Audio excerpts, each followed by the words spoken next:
Ghana again, find herself on the ban list quite a bit.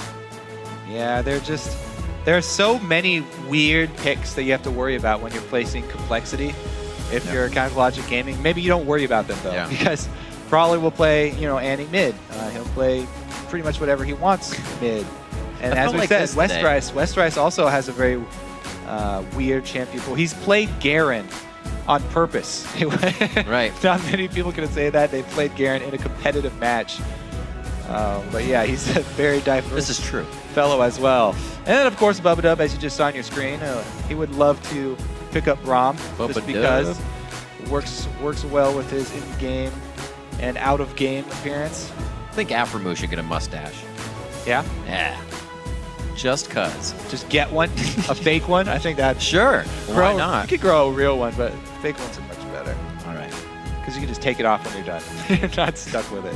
Like Kiwi Kid, he's got a bowl cut. He's stuck with that. Yep. All right, three main junglers banned out, though. The Jarvan did get through.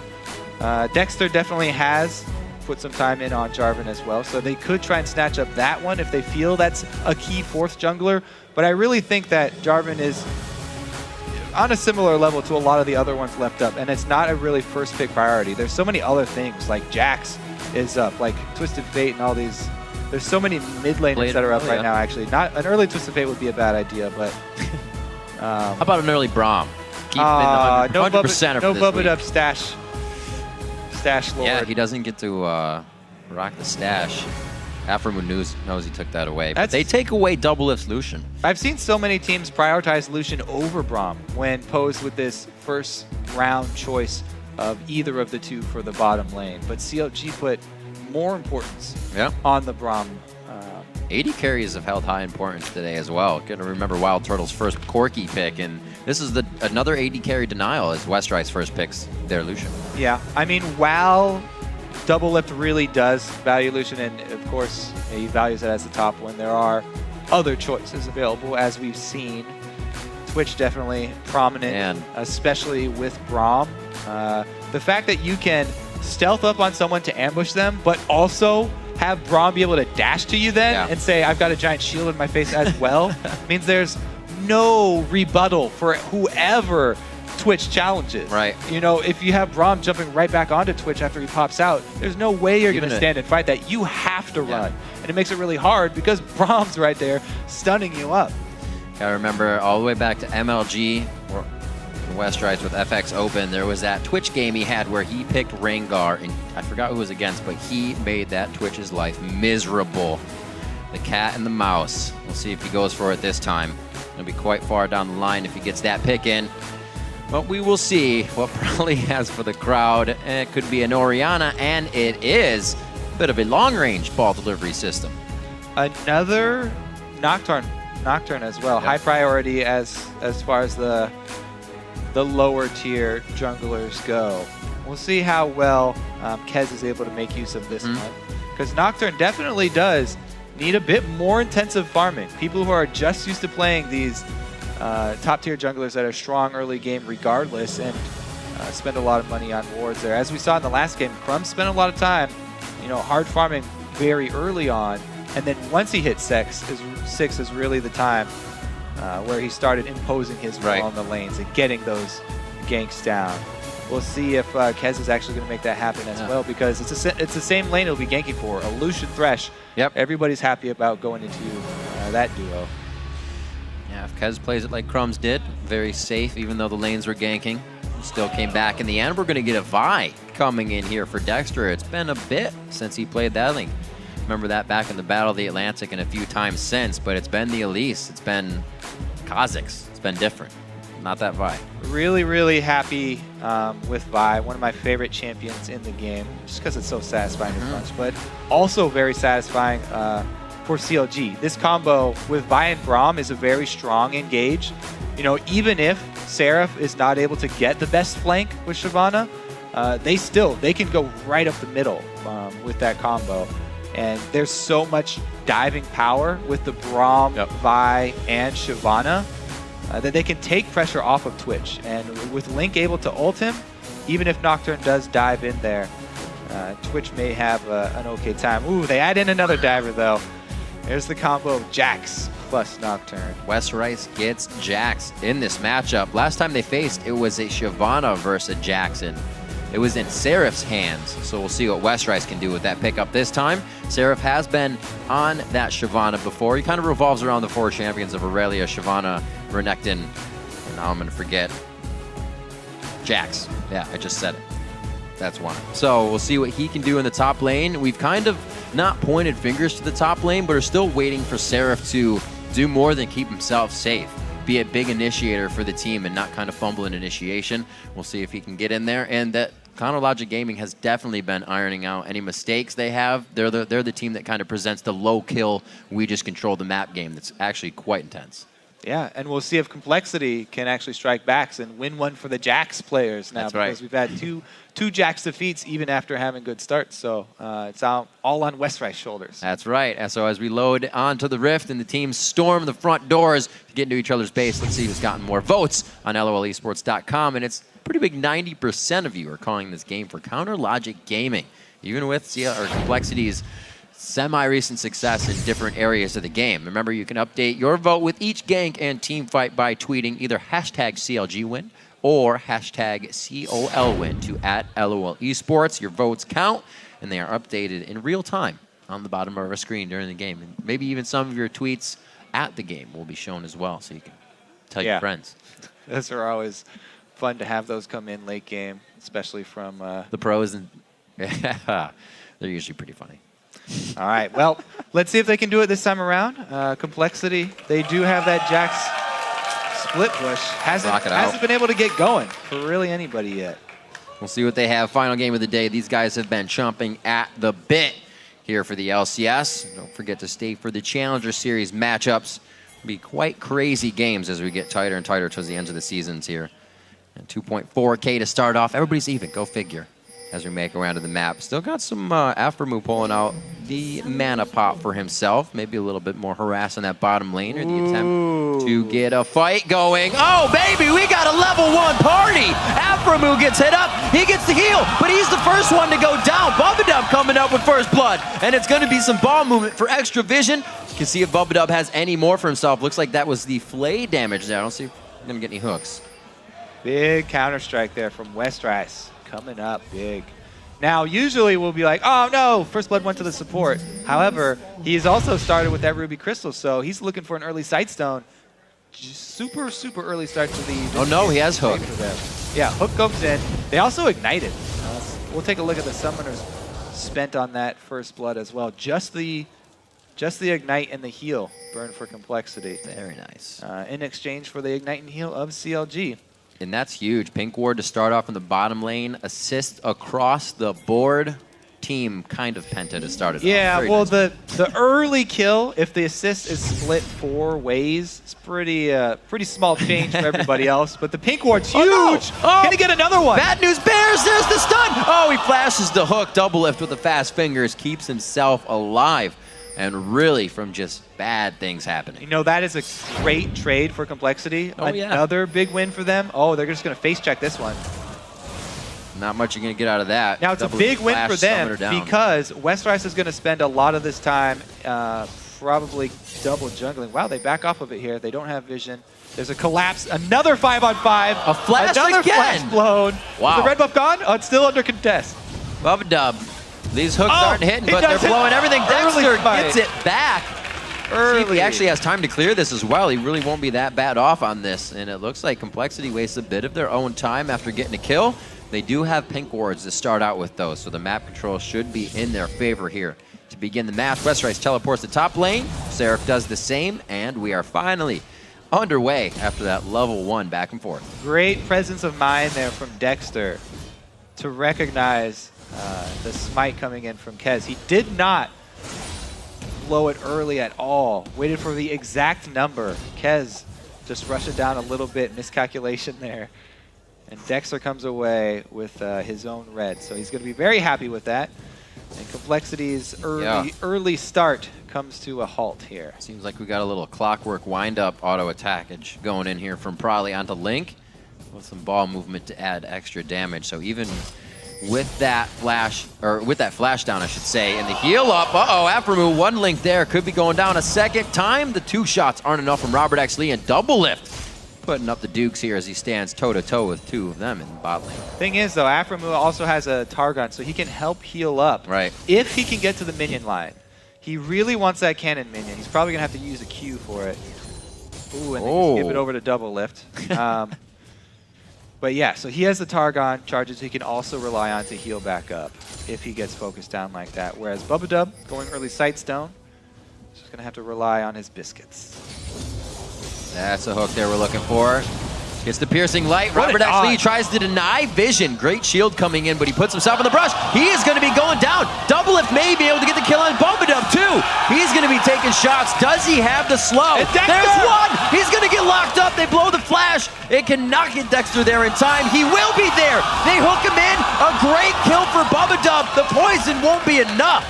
What a play from him. Wow, Bubba salvaging a kill out of that for them. Really, really big pickup. He wasn't able to get another assist down for Robert because it took too long. However, they were able to salvage something. Let's see what Kez can do seeing Dexter. You know, anytime you get information on the enemy jungler in lane, early in the game especially, need to make them pay for it. This is the problem with focusing Afremu. They do everything early, and then he saves his shield to the last second. Stun goes off, so they catch him in the end of the brush there, and even though he's got healed, double lift can finish him off. Here's the problem, though. A little bit too far there from Dexter. Great flash from Bubba, by the way, to get out of that. That would have been another stun onto him. Hook lands at barely the right time. It came out just in time and drags him right barely into turret range. Just so close to going fully in CLG's favor, but Bubba pulls it back. Great plays from Prolly, really putting on the dissonance auto attack damage in mid lane. Link known to be a very high velocity roamer, but it looks like he's being stuck to the mid lane right now. Whenever he plays Ziggs, you'll see him do the level 5 roam on Ziggs, where everybody thinks he's backing. Link knows he's just trying to get more kills. Not this time, though. compLexity with the 500 gold lead, they usually do pretty well when they get off to a good start. All that gold has been really funneled into Bubba, though. That's true. He got the second kill there by himself. So it's really going to be all on compLexity's vision game coming from that bottom lane. Can Bubba make use of this early gold that he's gotten? Early Sightstone, and he's picked up a second pink ward if that one in the bush does go down. How well can he actually control the vision, though? Because he is actually pinned down to the bottom lane for this early game. He can't really leave Robert alone to go roam too much early. With the threat of that buy. So we'll see how deep he can get. Kez is going to pick up the slack in the meantime until they can buy Bubba a pass out of the bottom lane and let him roam. It's a good back and forth. Seraph trying to get the damage on to Westrice before Westrice just becomes a beast. There's nothing Seraph can do.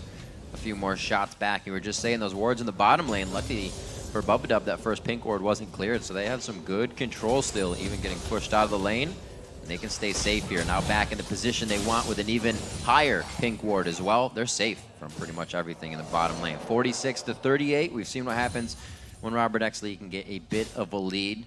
He is only an assist now to the kill of double lift, but still enough for Robert to kind of take off in the game. We'll see what he can do. His back was the double Dorrance. Double lift's already on the way to getting that Blade of the Rune King. Yeah, double lift definitely has more power in lane right now. Since he can sustain with that Vamp Scepter.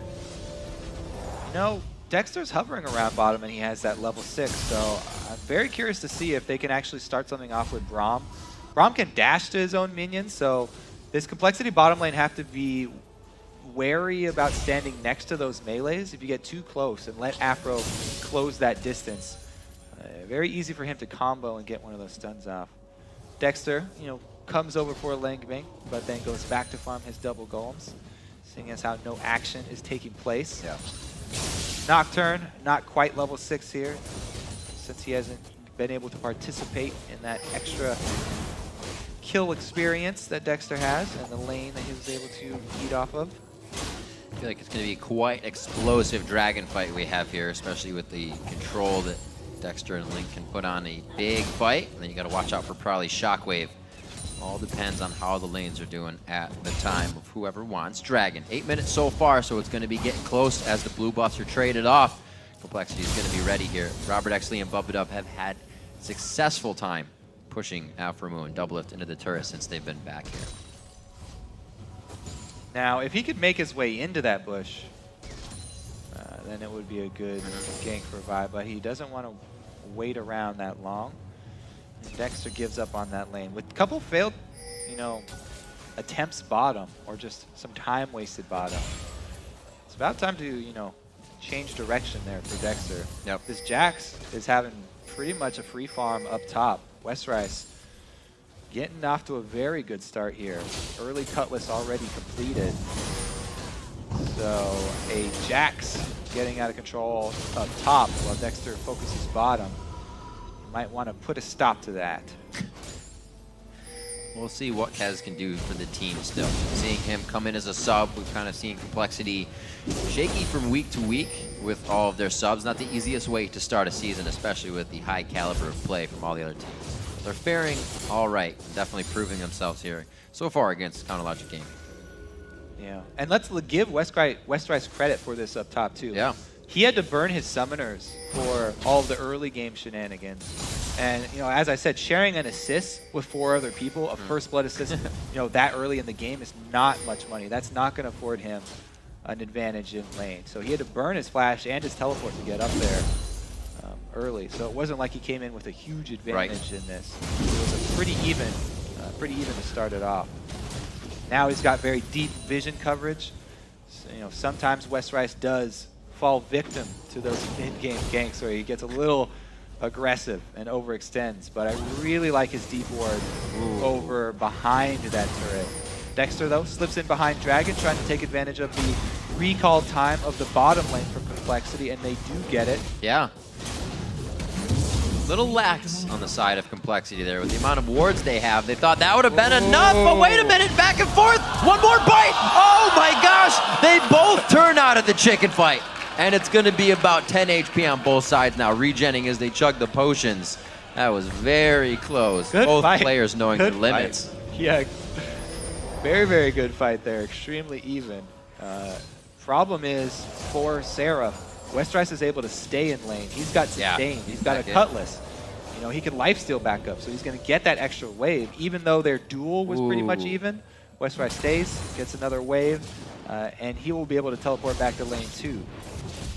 I'm going to say that teleports down if Westrice decides to say maybe this turns into a gank somewhere, but with Dragon down, there's no much pressure to be gained after a big gank. So everybody's back. Everybody's back to farming. Now, this ward in the river might not have seen Kez come around through this bush.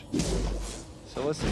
Can they turn something around, Bob? Yeah. After that last wave, Westrice comes right back. Now he's got the upper hand. No more even duels. Westrice all upside Seraph's head, but there's Dexter comes in.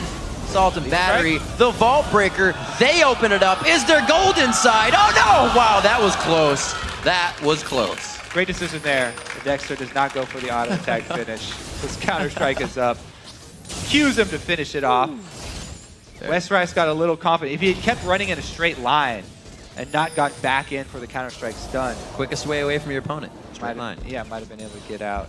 But he was counting on the ability not being back up for Dexter. Dexter was able to get right through Counter-Strike with the Vault Breaker. And Doublelift was down a little bit in CS, but then go ahead, add Afros. Well, I guess that's added still, so 97 to 99 as he's catching back up. 17 to 16,000 in gold, just about 500 down actually since they're halfway there. Mobility boots on Bubba. He said, you're going to give me this much gold, I'll try to still make plays and hooks. It'll also be safe against Braum play in the bottom lane. I mean, let's talk about Kez for a bit too, because he hasn't been able to make anything happen. Dexter just got kill up top using his ulti. Dragon and kill up top. Kez has really just been hard farming. He's been putting down a couple of wards on the bottom side jungle of CLG, but really he's just been spending time trying to farm up. And that was almost the same thing that Crumbs did, but Crumbs was then almost on the back of every counter gank to make it work. Yeah, as soon as Crumbs hit level 6, getting the ulti, started trying to put some pressure down. Kez not able to make anything happen bottom, so he turns his attention towards the jungle once again. Plenty of wards around Dragon though. Maybe they won't have to give up the second one. Just wondering what CLG will use to make their next move. A good pink ward coming in from Link towards the top side of the red, and it looks like he's going to meander now to the top side with Seraph. Westrice is like, why is he still chasing? That's why. Lulu coming in. The wild growth is there as Westrice kind of alley-oop to his leap strike, but it's not enough to get him out. So I talked about that mid-game focus on Westrice being a problem for him. Yeah. It is a problem once again, even though he prepared this time and he had deep wards, and Right. you're not able to deal with the roam from Link there. They just pile it on. Very, very smart from CLG to continue to attack that Jax mid-game while his flash is down. He's not getting far away from Seraph right now. Actually behind in gold after those consecutive ganks, and due to that global gold stacking up to CLG. Nicely played as well, as we were saying, by Link. It was good timing. Probably missed some CS in the mid lane as he went to get his blue. And it's only been Link's chance to get out of lane and roam, so he made hit count, and he needed to. Brings their kill score to 3-2. Good dodge from Double Lift as he throws down the Venom cast, but it's not going to be enough to deter this. Turret's going to go down. compLexity going to answer with a bit of gold, because Westrice, top lane, trying to get that lane 1, but he's having some trouble. Question is, what does CLG do if Westrice deep freezes that top lane?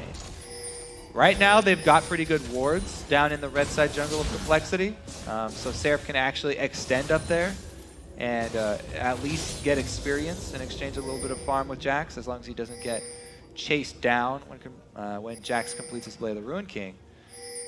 But really, Westrice actually going to try and test ahead. This is CLG really trying to get themselves in. Good wardage from both sides. You have Lulu coming in for safety. This could be bad for compLexity here with Link just on the outside. But it looks like compLexity closed in a little bit faster. Now Aphromoo is on the backside. It's going to be a very tight fight. Westrice on the front line with Grandmaster on, but he cannot get any more hits in. So slow from the Aphromoo abilities. Probably still trying to chase as well. The dissonance was used there. The catch-up ability is pretty much gone as both teams disengage. Losing Dexter on that one. He was the one to steal the red.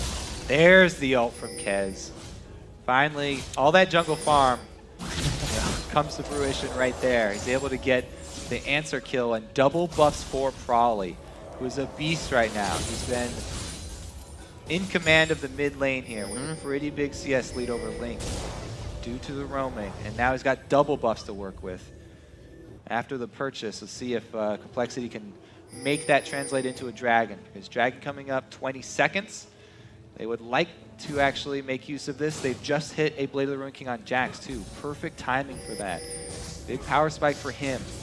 He can go back top and rely on the teleport threat to go for the dragon, or he can come to dragon and then teleport up top to try and save the wave once Seraph pushes it in. So many options. If he goes for this option though, they're under a timer. You can't dilly-dally around dragon and just let Seraph bang on that top turret. You have to make a tough choice here and force it. Looks like they are going to waste no time, start it right up. Westrice does not want to tank it for the reduced damage. Teleport comes in. Outside. Oh, Dexter with the steal. Very nice. Able to get out, actually into the fight even more. Assault Battery and Vault Breaker goes down. Kez is instantly out. His ult's not even there, so the vision cannot be denied. Westrice and team trying to run a good plays, great plays dissonance, I should say, to slow down the team. Seraph tries to power through. Another Vault Breaker coming through, trying to knock somebody down. A fist from Dexter is going to help set up a kill actually for Prawley as they went too deep. Looks like they're trading back and forth. Prawley low on mana. Bubadub trying to do what he can as well to take down Link. Getting a little antsy from CLG here as they pressure the mid turret. Couple of mistakes there to follow up their pretty big win around Dragon. Does cost Seraph his life and Link a large chunk of health. See if Dexter can get out of this one. Bubadub on the chase with mobility boots. Yep, those mobility boots are going to be a good buy. Link, no, the blue buff. You do not want to give that to somebody else. It goes to Westrice. Double kill for Westrice. Maybe they do give it to him. That Empower shot's going to be more than Robert X. Lee can put out for the time being. Good kills for Westrice to get right now in the game. That's a really big turnaround. Now, CLG made a good play there with the teleport down from Seraph. Yeah, let's take a look at the fight. One more time. Seraph teleports down. Hook dodged there by Double Lift. And Kez does not have his ulti, by the way. Kez doesn't do anything in this fight. He gets annihilated there and isn't even able to add that utility of the ulti since they used it defending their red. And CLG do a good job not only stealing that dragon, but getting that kill, then they overpress, make several mistakes in succession to give that lead right back to compLexity. So it's a very even game here. And Westrice, since he was the recipient of a lot of that comeback gold, definitely all eyes are going to be turned towards him, looking for him to carry this one. Blue buff is a very big asset for Jax. Definitely a spell-based carry here, not just auto attack. People are always worried about the Jax auto attacks. They don't take into account the amount of damage that comes from having that cooldown reduction and spamming out both the Leaf Strike and the Empowered Strike. Right. Well, it looks like Dexter wants to try and match that. A second item Triforce for his buy. Looks like it's what's going to be the buy there. Been a lot about damage builds today, Kobe. Yeah. Everybody going full damage once again here. Relying on CC towards that mid game. Oh, someone hit it. There we go. Caster minions OP. 19 minutes on the clock. 6-6. Just about 2,000 gold is what compLexity is looking to make up. Let's take a look at that. Take a look at that red buff Twitch. Even though Robert's like, I sense something's wrong. Yeah, even though there's a pink ward there, he's got a red buff. Yep. 4 pink wards down on the bottom side for compLexity, by the way, and Double F still pulls off an assassination. All credit where it's due there. Westrice, though, this has been the story for the last 3 games. A strong Jax pretty early on, able to exert his will, takes down the turret. He's at the point where it's very dangerous for Seraph, because even though Seraph is building all this armor, you know, he doesn't have the attack speed reduction of going with the Randuins, and he doesn't have, there's a lot of magic damage that's well from Jax, and so much mixed damage that Westrice can really rip right through him, especially now that he has the Phage to be able to stick on to Seraph and chase him down if he gets out of line. Kez looking to clean it up. Like we said, Kez, one of the voices with Prolly as he came back to the team from being out on his little few game hiatus as ManCloud stepped in. Last time these teams faced, it was ManCloud in the middle. So CLG now facing off against the shot caller of Prolly with Broken Shard out this time. It's worked for him a few games, but compLexity still looking to round out a composition. This one was hard with the standard lane matchup going against what is the best bot lane in NA right now, Doublelift and Alphamu. Them coming out on top, 198 to 175 at 201. And Doublelift, we can see starting to put on the pressure with a few Twitch kills in the 1v1 recently. So they're starting to feel more comfortable. But we also saw that cause a bit of problem at the last Dragon fight. So it's got to be calculated. Doublelift with a double blade build now, both completed. He's at full assassination potential. I mean, not only does it give you the extra burst to be able to use while your ultimate is on, but it also gives you that flat armor penetration, and all the targets that you're really looking to assassinate are these low armor targets. The Orianna, the Lucian, the Thresh even right now, with all these Threshes rushing towards the mobility, the Talisman of Ascension. Very squishy as well. Well, let's kind of pay attention to that word that everybody's saying now. CLG has the map opened. Where are they going to move? Where is the now positioning of them and their rotation? How's it going to work? We'll see what they do. Right now, clearing out some pink wards, and they're really setting up something that cannot be defended by compLexity as they group 5 now to the bot. So Afterward does get hooked in, but they just go straight for the dive. Yeah, there's the visual denial, or the vision denial, if you will. Kez has to be backed off on this one. Very low, gets the summoner heal. The shield's still ticking. Oh, the Venom takes him down in the end after all of those summoner spells. Seraph, yeah, a little too deep on that one. Can't get out with the rest of the team. They feel like it's safe to go in now, one after the other. It looks a little grim, but they've already taken down 4. Westrice doing what he can to clean up the rest, but only with a turret at his side now. He stares down Lincoln and Doublelift. And they're cutting off his supply lines too. He can't get out, so he's got to maneuver around this. Oh, he loses the stun. Throws on the Whimsy to Link to dodge in and out. Breaks the ankles on the counter strike. 22.5 minutes in. The turret is theirs after the loss of 3. What a bloody battle just for the bottom. Dragon should also probably be theirs. Yeah. These two can easily take that dragon while we go over this replay of the hectic fight. Aframu says, yeah, grab me. Yeah, so Aframu gets grabbed in, they immediately go for the dive. That's deep. Teleport does come in, but here's where it gets crazy. Westrice charges the team, and Seraph comes in from the back. The rest of the team immediately tries to follow up that dive. Okay, so that was the dragon action. And we're talking about them. They both did go for the dragon, but Kez trying to stop it. Are you really that safe? Double lift. Link on the outside. They say go for it. Let's try to make this happen. Think they may have bit off a little more than they can chew. Maybe just double lift. Robert X Lee from the outside. Afro does not have the shield. A great help picks coming in to take down Bubba on that one. And it looks like they may start to clean up even more when it looks like CLG is down and out from a fight. They are just ready to come back for more. After that 4 kill, they were back to buy, and they want even more after doing their shopping. Pez gets a punch to the back. That's going to be a kill. Robert actually the twin bite from Seraph to come out, and the flame breath. And CLG has just taken control of the game. Yeah, it goes from bad to worse for complexity there. CLG get back 4 kill fights in a row. Quicker.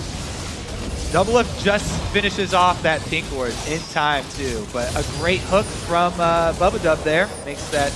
He's going to go down no matter what. Now, instead of backing off here, they go for another hook. He goes back in. Bubba Dub dies as well. And Seraph, joining the battle this time, is able to get there since he still has his teleport up, whereas Westerice had to use his in the last battle. So CLG, with the teleport advantage, complexity picking another fight while they have less mobility in their team.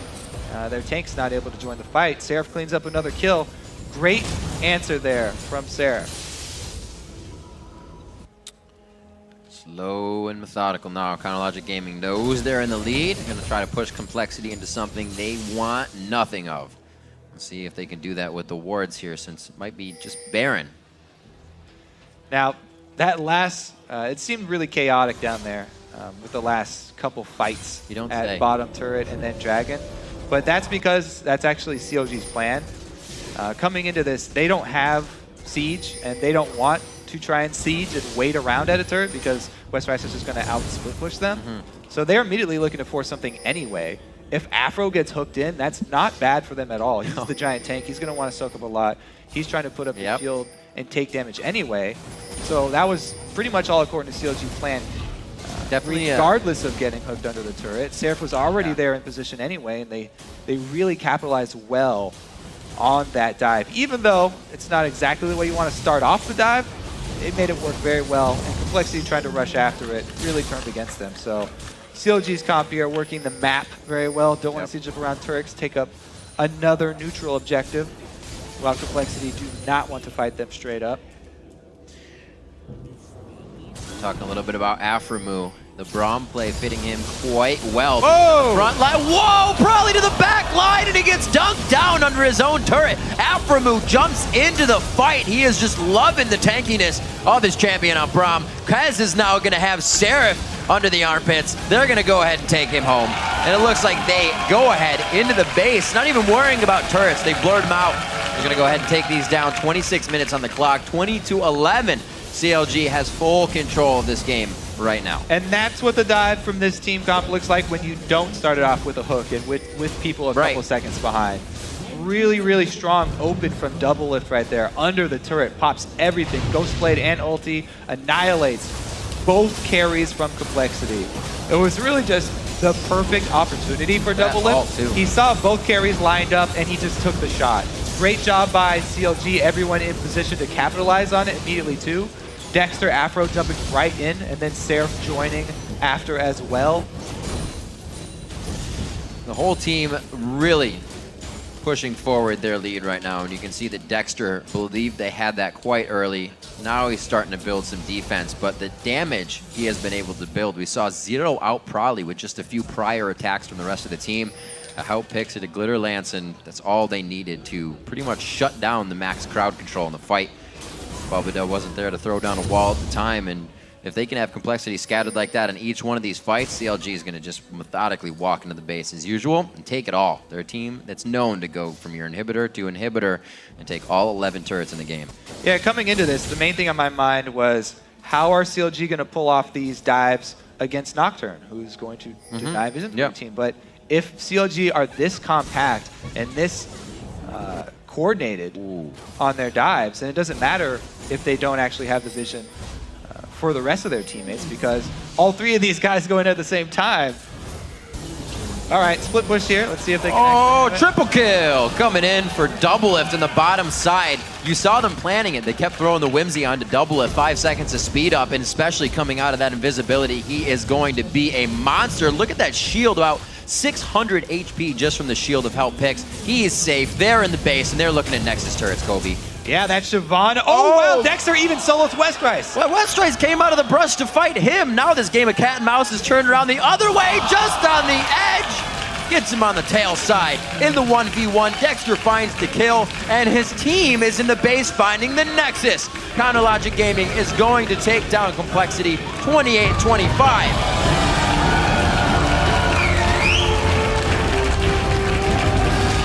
Very satisfied with their gameplay this time around. They were able to execute that comp extremely well. Yeah, Kansas go up from double lift. It was as expected for them. Those dives just ended so quickly for them. They didn't even have Dexter that time around. Right. A level 16 buy, which you think would be crucial for that A little entire necessary dive. to get past the turret. Just takes the Shyvana Braum combo. Double S and Aframu putting a hurting down in the bottom lane. We saw Robert and Bubba Dub pick up, like you said, a few early kills, but that gold, unfortunately, a little too focused on the Bubba Dub. 2 quick kills early for him. Went to Moby Boost to try and activate more, but it's Double Lift and Aframu, arguably the best North American bot lane, and it's hard to shut down. They started rolling, and that just gives the rest of the team time to do whatever. We saw Dexter straight lizard into Triforce. He was putting out damage too, getting the dunks in. Yeah, so many junglers transitioning towards carry styles here. Right. With the Nocturne and the Crumbs, Lizard into Yomu. coming out. Now, just like that, North American LCS Day 1 here already comes to a close. We still have Challenger, but that was so fast, and so many Jax teams who actually focused on their Jax and got their Jax a good start were not able to split push to victory. It's really the story of all of these here. There's a lot